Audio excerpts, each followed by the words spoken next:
அடுத்து பார்த்தீங்கன்னா MA political science படிச்சு கரஸில் படிச்சு அதில் பட்டம் பெற்று கோஆபரேட் ட்ரைனிங் வந்து படிச்சு கோஆபரேட்டிவ் பண்பில் ஒர்க் பண்ணி இந்த டிகிரிங்கிறது வந்து நம்ம வந்து ப்ராப்பராக முடிக்கணுமே அப்படிங்கிறதுக்காக 3 வருடங்கள் திரும்ப பிஏ அஸ்ட்ராலஜி சிதம்பரத்தில் படித்தேன். எம்ஏ அஸ்ட்ராலஜி சிதம்பரத்தில் படித்தேன். அதுக்கடுத்து டாக்டரேட்டு அண்ணாமலை இதில் வேல்ஸ் யூனிவர்சிட்டியில் 4 வருடங்கள் படித்தேன். அப்போ எத்தனை வருடங்கள் படிப்பு பாருங்க, 3 2 5 4 9 வருடங்கள் அஸ்ட்ராலஜி படிச்சிருக்கேன். அந்த 9 வருடங்களையும் படிச்சது பூரா பார்த்தீங்கன்னா பாரம்பரியம் தான். ஆனால் எனக்கு கிடைத்த வாய்ப்புகள் பார்த்தீங்கன்னா, நான் ஆரம்பத்தில் இருந்தே எழுதின பாவங்களா இருக்கட்டும், கிரகங்களா இருக்கட்டும், எல்லாமே பார்த்தீங்கன்னா சரிங்க, நம்ம வந்து ஆரம்பத்திலேருந்து கேபி முறையிலேயே நம்ம வந்து எழுதிட்டோம், எக்ஸாம்லாம் எழுதிட்டோம். ஆனால் டாக்டரேட் பண்ணும்போதும் மட்டும் பார்த்தீங்கன்னா எனக்கு கண்டிப்பாக ஐயா நீங்கள் இந்த உதவி செய்யணும் எங்களுக்கு. ஏன்னா அந்த உபநட்சத்திரங்கிறது வந்து ரொம்ப முக்கியமானது. உபநட்சத்திரத்திலே வந்து பார்த்தீங்கன்னா நான் வந்து டாக்டரேட்டுங்கிறது புதிதாக ஒன்று கண்டுபிடிச்சது தானே நம்ம டாக்டரேட்டுங்கிறோம். உன்னை கண்டுபிடிக்கிறது முனைவர் பட்டம்னா என்ன, புதிதாக ஒன்றை கண்டுபிடிச்சிருக்கோம். இப்போ எனக்கு கொடுத்த டாபிக் வந்து என்ன கொடுத்தாங்கன்னா 12 பாவங்களின் நட்சத்திரங்களின் பங்கு என்ன. நான் எடுத்துக்கிட்ட, ஏன்னா ஒவ்வொருத்தருக்கும் ஒரு ஆப்ஷன் கேட்டாங்க, நீங்க எதை பத்தி ஆராய்ச்சி பண்ண போறீங்கன்ட்டு. நான் கேட்கும்போது அதுதான் கேட்டேன், 12 பாவங்களின் நட்சத்திரங்களின் பங்கு என்னங்கிறத என்னுடைய ஃபர்ஸ்ட் இதை கேட்டு தான் உள்ள போனேன். உள்ள போகும்பொழுது பாத்தீங்கன்னா நிறைய சூழ்நிலை தான் சொல்றேன், நீங்க என்னவாக நினைக்கிறீங்களோ அதுவாகவே ஆக விரும்புகிறீர்கள்னு சொல்ற மாதிரி என்னுடைய என்னுடைய நிறைய பேர்கிட்ட சொல்லுவேன், சார் இந்த பாரம்பரியம் பாரம்பரியம் பாரம்பரியமே எழுதிட்டே இருக்கணும் சார். இந்த பாரம்பரியத்துக்கு கடைசியா முடிச்சுட்டு தானே சார் கேபின்னு சொல்றோம். இதை விட பெட்டரா பார்க்கறதுக்கு கேபின்னு ஒரு முறை இருக்கு, அதையும் நாங்களே சொல்றேன்னு சொல்லிட்டு சொல்றீங்களா சார்? ஏன் நீங்க அதுல இருந்து அது வர முடியாது அப்படின்னா, பாட புத்தகங்கள் ஒரு பிஏ அஸ்ட்ராலஜினா 6 செமஸ்டர் எழுதணும். அப்ப பாட புத்தகங்கள் நிறைய தேவைப்படுது. பாட புத்தகங்கள் என்ன செய்யணும், கதை எழுதியாகணும் கண்டிப்பா.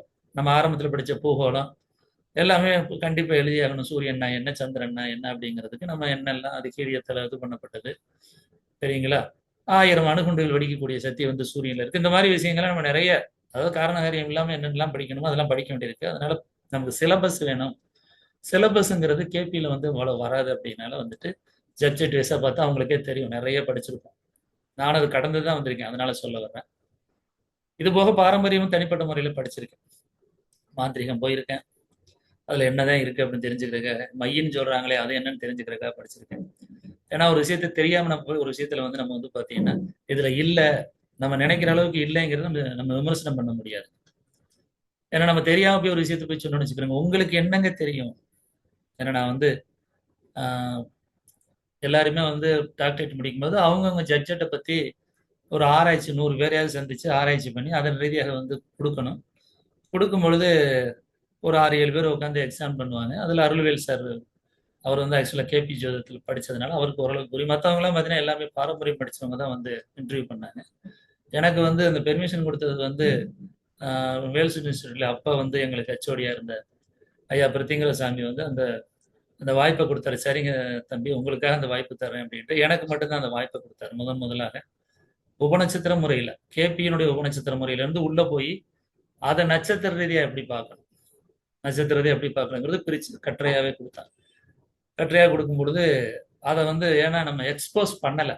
காரணம் என்னன்னா, இப்போ திரும்ப இருக்க ஐயாவே கேட்ட, இன்னைக்கு அந்த புக்கு வேணும் உங்களுக்கு, புக்கு வேணும்னு சொன்னா வேடு பாண்டா இருந்து அனுப்பிச்சு விட்டுருக்கேன், திரும்ப படிச்சு பாருங்க அப்படின்னு. ஏன்னா ஒரு நட்சத்திரம் பிரிக்கும் போது எப்படி பிரிக்கிறோம், அதன் ரீதியாக எப்படி பலன் சொல்றோம். ஒரு புதன் அப்படின்னு ஒரு நட்சத்திரம் வந்து ஆகிலியத்தினுடைய தன்மை என்ன, கேட்டையினுடைய தன்மை என்ன, ரேவதியுடைய தன்மை என்ன. அப்ப ரேவதி நட்சத்திரம் அப்படிங்கிறது எப்படி செயல்படுது, கேட்டை எப்படி செயல்படுது, இப்படி நட்சத்திர ரீதியா பிரிக்கும் பொழுது ஒரு மனிதனுடைய தன்மைகளே மாறுபடுது. அவருடைய குணநலங்கள் பாவத்தோட சேர்த்து சொல்லும் பொழுது, நட்சத்திரங்களையும் பாவங்களையும் சேர்த்து சொல்லும்போது அவருடைய குணநலங்கள் துல்லியமா வருது.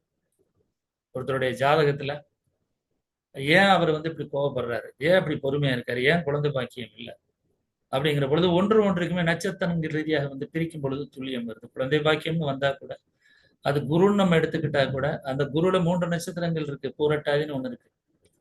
பூரட்டாதிங்கிறது தாம்பத்தியம் பண்ற விஷயத்துக்கு நல்லது. அதற்கடுத்து புனர்பூசம்னு ஒண்ணு இருக்கு, ரொம்ப ஞாபக சக்தி உள்ளது, இடத்த சுத்தமா வச்சுக்கிறது, இந்த மாதிரி விஷயங்களுக்கு வேணா அது நல்லதுன்னு சொல்லலாம்.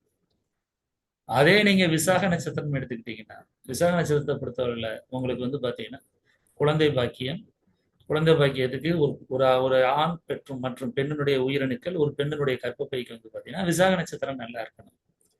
இது என்ன சார் ரிசர்ச் இருக்கு, யார்கிட்ட ரிசர்ச் பண்ணலாம்? அஃபெக்ட் ஆகிறவங்க யாரு? யாரெல்லாம் வந்து கர்ப்பப்பை இழந்திருக்காங்க? யாருக்கெல்லாம் குழந்தை பாக்கியம் இல்லை? நேத்து போட்ட ஜாதகத்திலோட நான் சொல்லியிருக்கேன். ஏன்னா அவருடைய ஜாதகத்திலோட நேத்து போட்ட ஜாதகத்துல 12ஆம் வீட்டுல விசாக நட்சத்திரம் உட்கார்ந்து டிசைனிங் ஃபேக்டரை 4ஆம் பாவத்தை தொடக்கூடியது. 4ஆம் பாவம் என்பது 5ஆம் பாவத்தை தடுக்கக்கூடியது. அப்ப யாரு சார் ரிசல்ட் கொடுக்கணும்? ஜாதகம் பார்க்க வர்றவங்க தான் ரிசல்ட் கொடுக்கணும். நான் பெரிய குரு, நான் பெரிய ஆளு, எனக்கு எல்லாம் தெரியும் நான் என்னைக்குமே சொன்னதில்லை. என்னுடைய மாணவர்கள் யாரையுமே என்னை காலில் விழுந்து கூட கும்பிட வச்சதில்லை. காரணம் என்னன்னா, குரு என்பவர் குருங்கிற வார்த்தைக்கு இருளை அகற்றக்கூடியவர், அவ்வளவுதான். குருனாவே இருளை அகற்றக்கூடியவர், அவ்வளவுதான். இருளை அகற்றக்கூடியவனே அப்படி நான் மட்டும் தனியா விளக்கு பொருத்தி வச்சுட்டு இல்லை நானே தனிப்பட்ட முறையில் உட்காந்துக்கிட்டு கிளாஸ் எடுத்துட்டு இருந்தா அதுக்கு பேர் இருளை அகற்றக்கூடியதா? அப்ப அந்த வாய்ப்பை கொடுக்கறதுக்கு இந்த பிரபஞ்சம் வந்து பாத்தீங்கன்னா உங்களை போன்ற அந்த மாணவர்களுக்கு தான் அந்த வாய்ப்பை கொடுக்குறீங்க. அந்த வாய்ப்புகள் வர்றதுனாலதான் நம்ம அந்த குருங்கிற ஸ்தானத்துக்கு போனோம். அதனாலதான் கூட அந்த இதை கூட போட்டோம். எப்பொழுதுமே குரு என்பவர் வாயில் கவ்வி கொண்டிருக்கின்ற பூனை எப்படி குட்டியை வந்து எப்படி பாதுகாக்குதோ அது மாதிரி குரு இருக்கணும். மாணவர்கள் எப்படின்னா சரி, குரங்கு எப்படி வந்து குரங்கு குட்டி எப்படி வந்து அம்மா கழுத்தை நறுக்குன்னு பிடிச்சிக்கிட்டு இறங்காம இருக்கோ அந்த மாதிரி இருக்கணும். அப்படிங்கிற மாதிரி தான் நம்மளுடைய உறவு முறைகள்ங்கிறது. இதுல சில விமர்சனங்கள் வரலாம். ஏன்னா எல்லாருக்குமே பாத்தீங்கன்னா நட்சத்திரங்கள் வேலை செய்யுது. இப்போ ஒவ்வொருத்தருக்கும் அந்த நட்சத்திரங்கள் ரீதியாக மாறுபாடுகள் இருக்கலாம். எனக்கு எதிர்மறையான நட்சத்திரங்கள் இருக்கலாம். சரிங்களா? எப்படி திருமண பொருத்தம் பார்க்கும்பொழுது எப்படின்னா நம்ம பொதுவா பார்க்குறோமோ, பொதுவா பார்க்கக்கூடாது. எப்படி சொல்றோம்?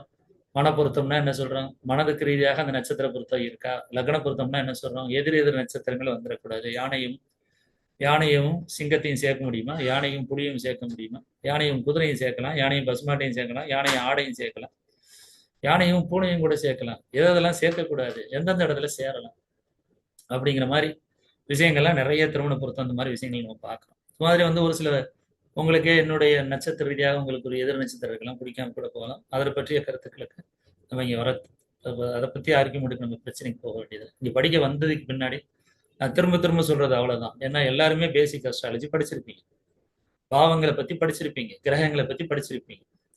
அப்போ ஒரு கேள்வி கேட்கும் பொழுது அந்த கேள்விக்கு அறிவியல் பூர்வமான பதில் அப்படிங்கிறது கிரகங்கள் ரீதியாக சொல்லணும். இப்ப உடலில் வந்து வெப்ப சக்தி அப்படிங்கிறது, உடல்ல வந்து வெப்ப சக்தியை கொடுக்கறது எது அப்படின்னா நம்ம என்ன சொல்லுவோம்? சூரியன் சொல்லுவோம். அப்ப அந்த சூரியன் அப்படின்னா அந்த சூரியனுடைய பாற்று உடம்புல என்னென்னவா இருக்கு? சூரியனுடைய பாற்று என்னென்னவா இருக்கு உடல்? பொதுவா என்ன சொல்லுவோம்? உடம்புல இருக்க எலும்புகளை சொல்லுவோம், மூளையை சொல்லுவோம். வெப்ப சக்தியை கொடுக்கக்கூடியது அப்படின்னு சொல்லும்போது மெயினா என்ன சொல்றோம்? விட்டமின் டிங்கிறோம். அதுக்கடுத்து என்ன சொல்றோம்? கால்சிய சத்துங்கிறோம். இந்த ரெண்டு ரெண்டு விஷயங்களை யாருக்கெல்லாம் சூரியன் வீக்கா இருக்கு? இதயம் சொல்றோம், சிறுகுடல்ங்கிறோம். அப்ப 0 டிகிரில ஒரு உணவை நீங்க உண்டா கூட 98 டிகிரி ஃபாரன்ஹீட்டுக்கு மாத்தக்கூடிய வேலையை சிறுகுடல் செய்யுது. அப்படின்னா வெப்ப சக்தியாக மாத்தக்கூடியது, குளிர் சக்தியை வெப்ப சக்தியாக மாத்தக்கூடிய வேலையை யாரு பார்க்கிறாங்கன்னா சூரியன் செய்யறார். உடல்ல சூரியன் செய்யறார். அதே கழிவுப் பொருட்களை வெளியேற்றுவது, உடல்ல இருக்கக்கூடிய அனைத்து விதமான உறுப்புகளில் இருக்கக்கூடிய கழிவுப் பொருட்களை வெளியேற்ற வேலை யாருன்னு பாக்குறாங்கன்னா சேட்டன் பிளானட் பாக்குது, சனி பாக்குது. இப்ப நம்ம அதைத்தான் தெரிஞ்சுக்கிறோம் மெயினா. அது தெரியாம நம்ம வந்து மாத்தி மாத்தி பதில் சொல்லும் போது என்ன ஆகுதுன்னா, நீங்க ஏற்கனவே வந்து பாத்தீங்கன்னா என்ன கத்திருக்கீங்களோ அதைத்தான் இங்க சொல்லிக்கிட்டு இருப்பீங்க. நீங்க நல்லா யோசிச்சு பாருங்க. ஆக்சுவலா வந்து பாத்தீங்கன்னா முன்னோர்கள் ஒரு காலத்துல வந்து பாத்தீங்கன்னா அந்த அவங்களுடைய ஜாதக முறை சொல்லும் முறையே வேற இருந்துச்சு. ஜாதகத்தை வந்து புத்தகத்துக்குள்ள கொண்டாட முடியுமா? நல்லா யோசிச்சு பாருங்க. உங்களுடைய உணர்வுகளையும் உங்களுடைய எண்ணங்களையும் சிந்தனைகளையும் நான் எப்படி புத்தகமா வடிவமைக்க முடியும்? யோசிச்சு பாருங்க. ஜோதிடங்கிறது புத்தகத்துல வடிவமைக்கவே முடியாது சார். ஏன்னா ஒரு ஜாதகம் நீங்க பாக்குறேன்னு வச்சுக்கிறீங்க, ஒரு ஜாதகம் மாதிரி உலகத்துல இன்னொரு ஜாதகம் இருக்காது. இன்னொரு மனிதனுடைய உணர்வுகளும் எண்ணங்களும் ஒண்ணும் ஒவ்வொரு மாதிரி. அப்ப நீங்க என்ன செய்யணும்? அனுபவத்தால உணரணுமே ஒழிய நான் புத்தகத்திலே படிச்சிருவேன்னா முடியாது. நிச்சயமா முடியாது. ஏன்னா ஒவ்வொருத்தருக்கும் ஒரு வாழ்க்கை முறை. அதனாலதான் ஒவ்வொருத்தருக்கும் ஒரு கயிறு. நிறைய தடவை சொல்லியிருக்கேன், நிறைய பேருக்கு ரத்தமே வந்துடும். காதுல ரத்தம் வந்து எத்தனை தடவை சொல்லுவீங்க அப்படின்ட்டு. ஏன் நான் திரும்ப திரும்ப சொல்றதுக்கு அதான் ஏன்னா ஒரு மனிதர் போல இன்னொரு மனிதர் இருக்க மாட்டார். இதுதான் உலகமே. உங்க கைரேகை போல உலகத்துல எங்கேயாவது இருக்கா? சொல்லுங்க. உங்க நாக்கு ரேகை போல எங்கேயாவது இருக்கா? உங்க புருவ வெளி மாதிரி வேற எங்கேயாவது இருக்கான்னு சொல்லுங்க. எதுக்கு நீங்க எம்பசி போகும்போது உங்க புருவ வெளியை எதுக்கு ஸ்கேன் பண்றாங்க? எதுக்கு உங்க கைரேகை கேட்கறாங்க? உங்களை போல ஒரு நபர் இன்னொரு நபர் உலகத்துல இல்ல. யாரும் ஃபோர்ஜரி பண்ணிடக்கூடாது. எதுக்கு உங்களுக்கு ஆதார் அட்டையில கேட்கறாங்க? சொல்லுங்க. அப்போ உங்களை போல வேற நபர் இல்ல, உங்க கைரேகை மாதிரி வேற கைரேகை இல்ல. அப்படி இருக்கும்போது ஜோதிடம் மட்டும் எப்படி 80 கோடி பேருக்கான ஜோதகம் எது? பாக்கிய பஞ்சாங்கம். எதை வச்சு படிக்கிறோம்? நல்லா யோசிச்சு பாருங்க. நம்மளா என்ன செய்யறோம்? ஒரு புத்தகம் போடுறோம். நம்மளா புத்தகம் போட்டு என்ன செய்யறோம்? பொதுவான கட்டத்தை வச்சுக்கிட்டு அதுல அந்த வர்க்கம் பார்க்குறேன், இந்த வர்க்கம் பார்க்குறேன், அதை பார்க்குறேன், இதை பார்க்குறேன். எப்படி சார் முடியும் சொல்லுங்க? பிரபஞ்சங்கிறத நீங்க வந்து புத்தகத்துல கணக்கிட முடியுமா? பிரபஞ்சத்தை புத்தகத்துல கணக்கிட முடியுமா சொல்லுங்க? சூரியனுக்கும் பூமிக்குள்ள அளவுன்னு சொல்றோம். அது எப்படி ஒரே அளவாது சொல்லுங்க? பொதுவான விஷயங்களை வந்து நம்ம என்ன செய்வோம் சொல்லுவோம். சூரியன் வந்து பாத்தீங்கன்னா ஒரே இடத்துல தான் இருக்கு. நம்ம என்ன சொல்றோம் ஜாதகத்துல? சூரியன் சித்திரை மாசம் மேசத்துல இருக்காரு, வைகாசி மாசம் ரிஷபத்துல இருக்காரு, ஆனி மாசம் மிதனத்துக்கு வர்றாருன்னு சொல்றோம். இது உண்மையா சொல்லுங்க? படிச்சது உண்மைன்னு சொல்லுங்க, யாராவது உண்மைன்னு சொல்லுங்க. சூரியங்கிறது வந்து போயிட்டே இருக்கா, நகர்ந்துகிட்டே இருக்கா? அதே இல்லைன்னு தெரியுது. அதே இல்லை. அதற்கடுத்து பாருங்க, உலகத்துல 800 கோடி பேர், 12ஆல டிவைட் பண்ணுங்க. அப்ப இத்தனை பேர் ராசியை போய் நம்ம தினசரி பாக்குறோம். இது லாஜிக்கா இருக்கா சொல்லுங்க? லாஜிக்கா இருக்கா? நீங்களே யோசிச்சு பாருங்க. எல்லாருமே என்ன செய்யறோம்? 5 வருஷம் படிச்ச சார், 10 வருஷம் படிச்ச சார், 15 வருஷம் படிச்ச சார். உங்களுக்கே தெரியும் இத்தனை ஆண்டுகள் வந்து நம்ம படிப்புக்கு அந்த ஜோதிடங்கிறதுக்காக போறோம். அதுல ஏதாவது லாஜிக் இருக்கா சொல்லுங்க? இயற்கை என்பது ஒரு பொருள் போல இன்னொரு பொருளை படைப்பதில்லைன்னு சொல்றோம். மனிதனை விட்டுருங்க, மற்ற பொருளையே. இயற்கை என்பது ஒரு பொருள் போல இன்னொரு பொருளை படைப்பதில்லை, ஒரு உயிரினத்தை போல இன்னொரு உயிரினத்தை படைப்பதில்லை என்று இயற்கை வந்து சொல்லும் பொழுது, மனிதன் மட்டும் எப்படி 70 கோடி பேருக்கு ஒரு ராசி, 70 25 கோடி பேருக்கான நட்சத்திரத்தை வச்சுட்டு நம்ம என்ன செய்றோம்? பிறப்பு நட்சத்திரம். பிறப்பு நட்சத்திரங்கிறது என்ன? மாறிக்கொண்டே இருக்கிறது. சந்திரன் போய் ஒரு இடத்துல உட்கார்ந்து இருந்துச்சுன்னா அதுதான் நம்மளுடைய பிறப்பு நட்சத்திரம். பிறக்கும் பொழுது சந்திரன் எந்த நட்சத்திரத்துல போயிட்டு இருக்கோ அதைத்தான் நம்ம பிறப்பு தெரிஞ்சிடும். மற்ற 8 கோள்கள் என்ன செய்யுது? எந்த நட்சத்திரத்துல இருக்கோ, எந்த உபநட்சத்திரத்துல இருக்கோ அதனுடைய பலனை கொடுக்குதுங்கிறோம். சந்திரன் என்ன செய்யுது? தசை என்பதையும் புத்தி என்பதையும் அந்தரம் என்பதையும் சூட்சம் என்பதையும் நகர்த்தி கொண்டே இருக்கிறதுனால சந்திரன் என்பது நிலையற்ற பலனை கொடுக்குது. வளர்பறை தேய்பறை உண்டு. அதன் ரீதியாக நட்சத்திரம் திதி எல்லாமே பார்க்கிறோம். அப்ப என்ன செய்யறோம்? நட்சத்திரத்துல ஒரு பிறக்கும் போது ஒரு நட்சத்திரத்துல இருந்த ஒரு சந்திரன் இன்னைக்கு எங்க இருக்கு? ஒருத்தர் வந்து பூரட்டாதி நட்சத்திரத்துல ஒருத்தர் பிறந்திருந்தாருன்னா, பூரட்டாதி நட்சத்திரத்துல குரு தசை முடிச்சு, உத்திரட்டாதி திசையில சனி தசை முடிச்சு, அடுத்து ரேவதியில வச்சு புதன் தசை முடிச்சு, அது அடுத்து அஸ்வினில வச்சு கேது தசை முடிச்சு, சுக்கிரன்ல வச்சு பரணில வச்சு சுக்கிர தசை நடந்துகிட்டு இருக்கலாம் ஒருத்தருக்கு வயசு கூட இருந்தா. அப்ப நம்ம அதையே பார்க்கறது இல்லை. காரணம் என்ன? நம்ம நட்சத்திரம்னு எடுத்துக்கிட்டோம்னா நம்ம கண்ணில் தெரிஞ்சதெல்லாம் எல்லா கோயிலையும் போய் நம்ம பிறப்பு நட்சத்திரத்தை போய் சொல்லிடுறோம். காரணம் சந்திரன் அங்கே இருந்து மாறிக்கிட்டே வந்துருச்சு. சின்ன பிள்ளைய இருந்து நம்ம உருவமும் மாறிடுச்சு, எண்ணங்களும் சிந்தனைகளும் மாறிக்கிட்டே இருக்கு. மாறாதையா? மாறாது. மனமும் குணமும் மாறாது. உண்மையா? இல்ல. அதுவும் இல்ல. மனமும் குணமும் மாறும். யாராவது மனமும் குணம் மாறாம இருக்கீங்களா சொல்லுங்க? போன வருஷம் இருந்த அதே கேரக்டர் இப்ப இருக்கா சொல்லுங்க? என்ன சொல்றாங்க? கல்யாணம் பண்றதுட்டு அப்படி தெரிஞ்சான் இப்படி தெரிஞ்சான், கல்யாணம் பண்ண முன்னாடி பார்த்தா எவ்வளவு பொறுப்பா மாறிட்டான். எங்க மாறுது? அப்ப எல்லா 12 பாவங்களையுமே மாறக்கூடியது. அந்த மாறக்கூடிய தன்மையை கொடுக்கறது இந்த பிரபஞ்சத்தில் இருக்கக்கூடிய தசாபுத்திகளும் மந்திரம் மூலமாக, சுவிட்சம் மூலமாக, தர்பை மூலமாக, பிராணா மூலமாக, கோச்சாரம் மூலமாக நம்மளுடைய எண்ணங்களும் சிந்தனைகளையும் மாறக்கூடியது. ஒரே மாதிரி இருக்குமா சொல்லுங்க?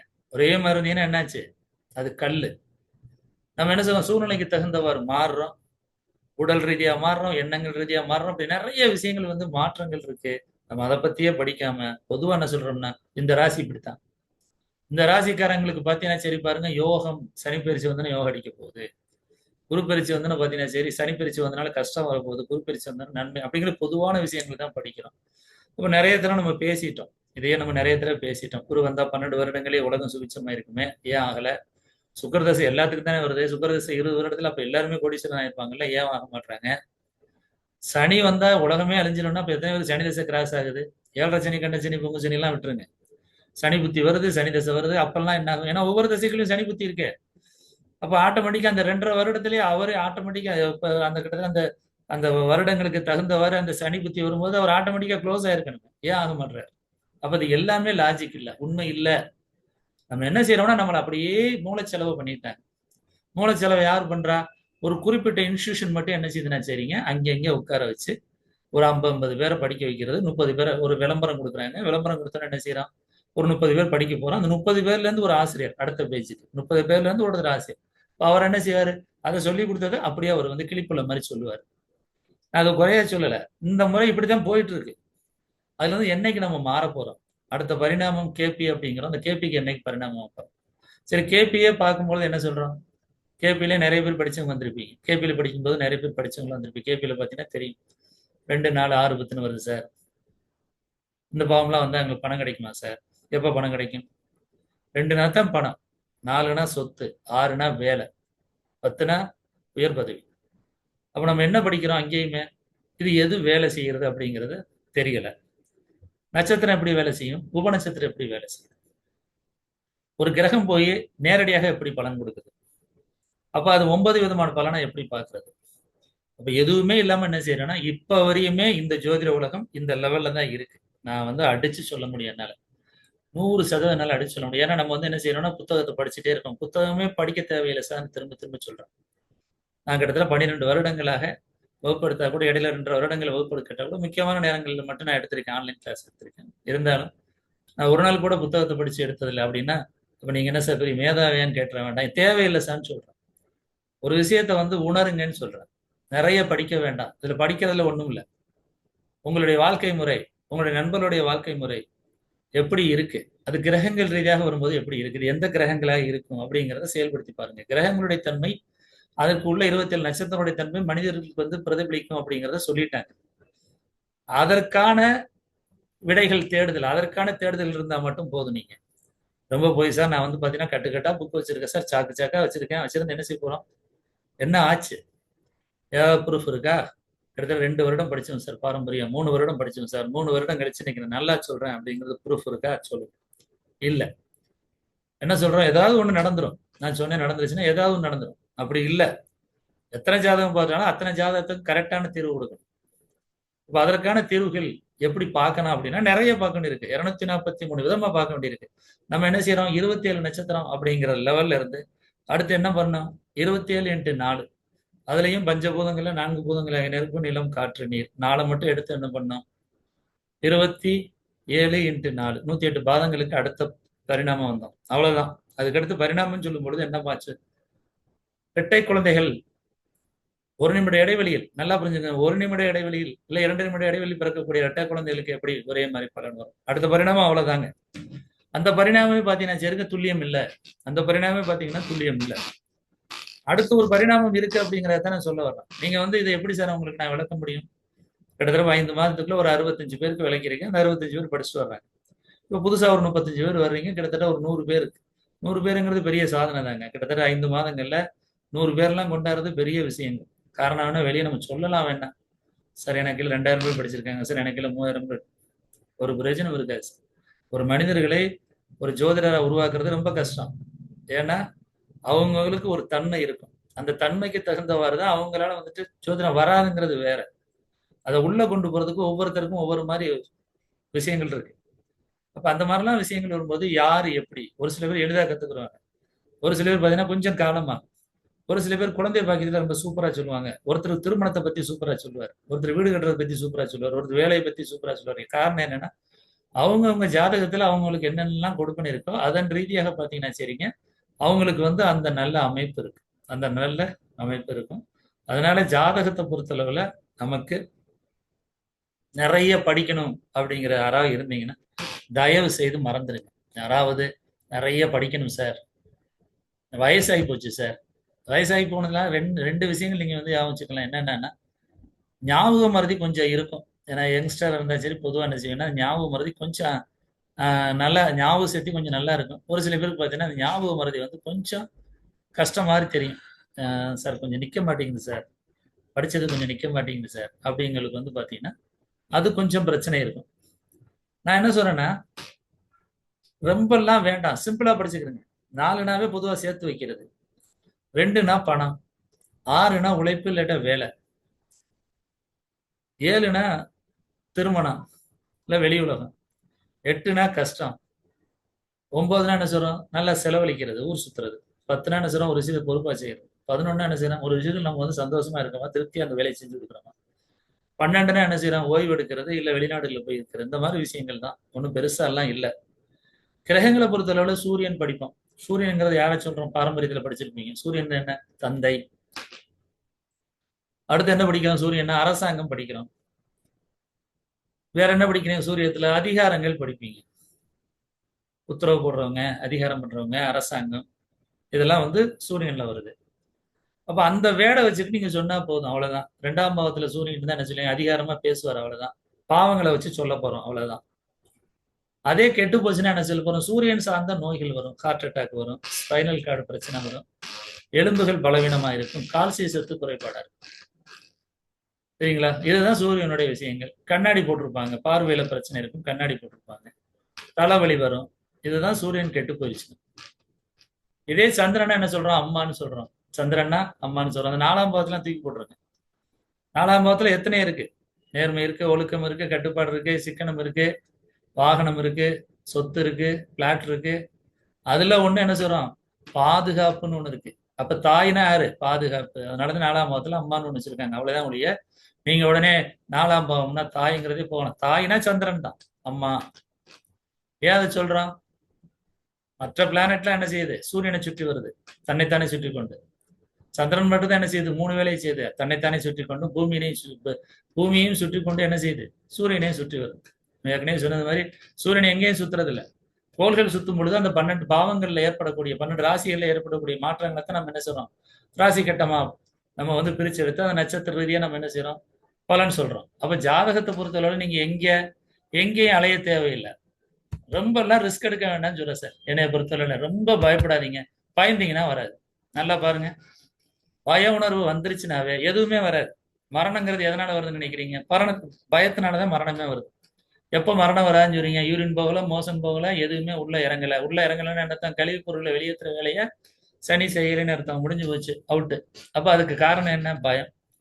பய உணர்வு எப்பெல்லாம் வருதோ ஆட்டோமேட்டிக்கா பாத்தீங்கன்னா நீங்க எல்லாமே செயலுக்கு ஆரம்பிச்சிருவீங்கன்னு அர்த்தம்.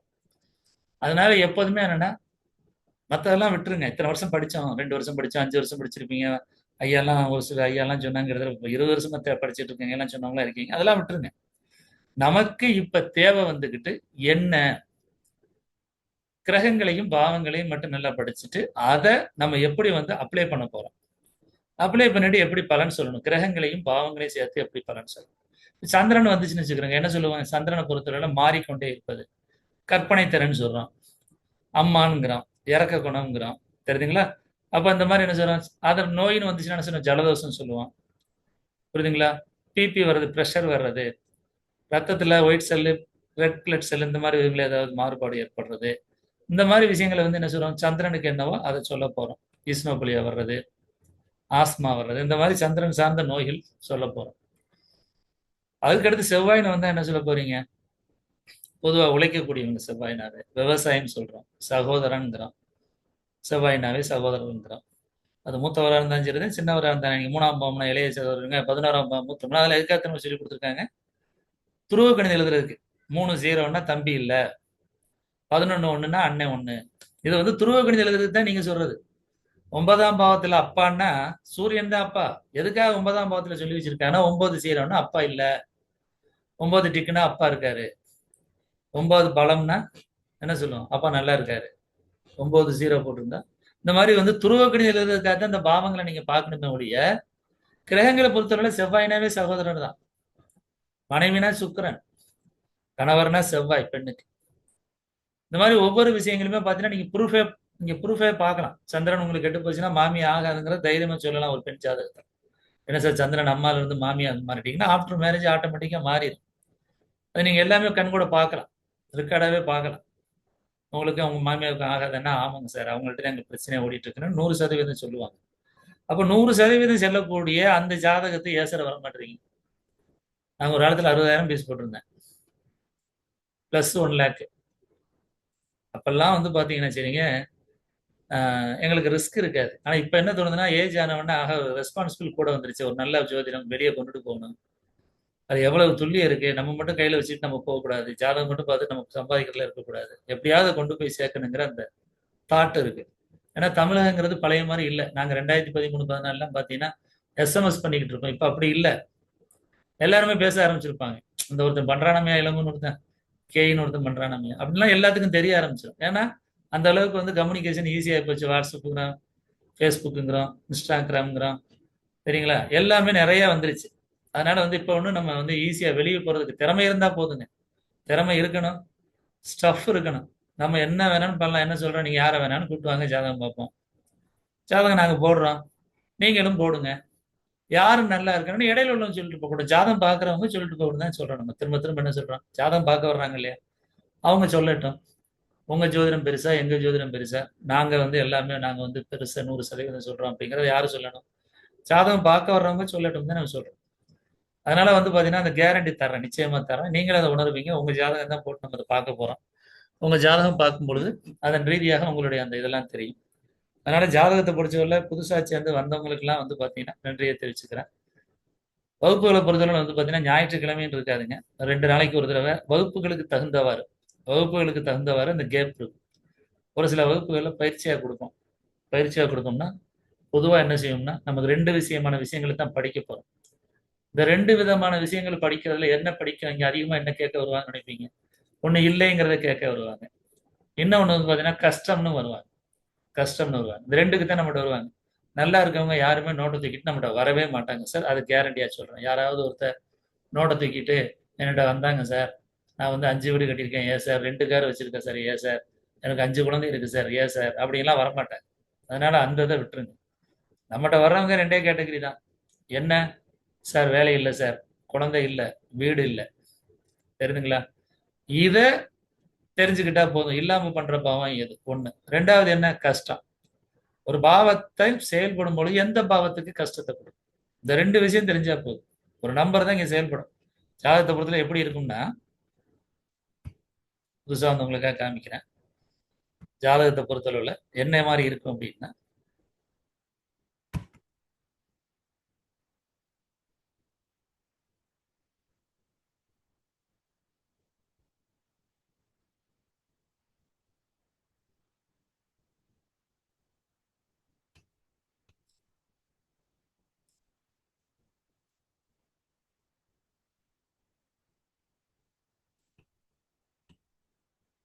யாராவது 50 வயசுக்கு கீழ யாராவது இருந்தா கொஞ்சம் மைக் ஆன் பண்ணிக்கிறங்க. நான் மைக் ஆன் பண்றேன். 50 வயசு முடிஞ்சா 30, 40 வயசு இருந்தா எனக்கு டயம் எடுக்கிறதுக்கு ஈஸியா இருக்கும். எல்லா டைமுமே போடலாம்.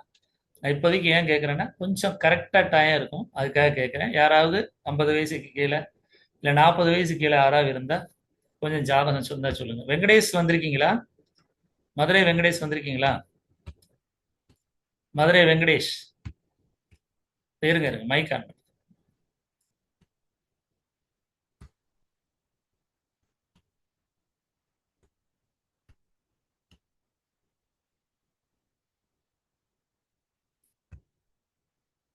மதுரை வெங்கடேஷ், திருத்தணி மகேஸ்வரி. நான் இடையில ஜாதகம் பார்க்குறக்கா கேட்டிருந்தீங்க. வந்திருக்கீங்களா? சார் வந்திருக்கீங்களா? பேசலாங்க. மைக்